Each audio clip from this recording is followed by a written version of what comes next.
One day, Thomas arrived at the junction. Percy was glad to see him.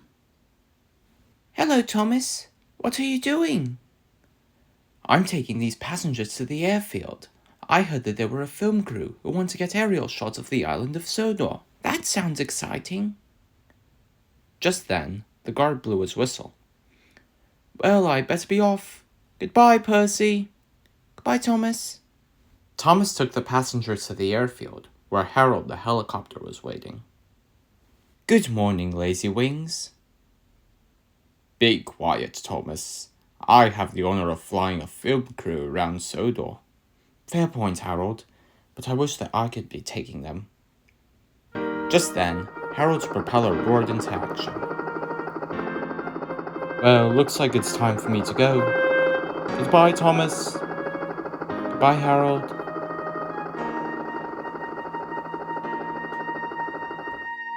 Later that day, Thomas arrived at Troyrek Station. Just then, he saw Harold flying overhead. Hello, Harold. Hello, Thomas. Can't talk. I don't want to keep the director waiting. All day, Harold flew across the island while the film crew took aerial shots of the island of Sodor and its engines. All went well until that evening, when the director wanted to get a good shot of Gordon pulling the Evening Express.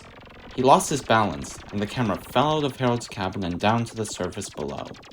Harold couldn't land on the tracks, so there was only so much he could do. He went back to the airfield to get some help. Harold arrived just in time to see Thomas pull into the station. Hello, Harold. Thomas, I need your help. The film director has lost his camera. It fell out of my cabin somewhere around Wellsworth. Of course I'll help, Harold. Little engines can do big things.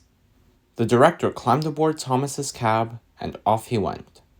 Soon, they arrived at the place where the camera fell. The director got out of Thomas's cab and started searching for his camera. Surprisingly, my camera is working. Thank you, Thomas. No problem, sir. I'm always happy to help.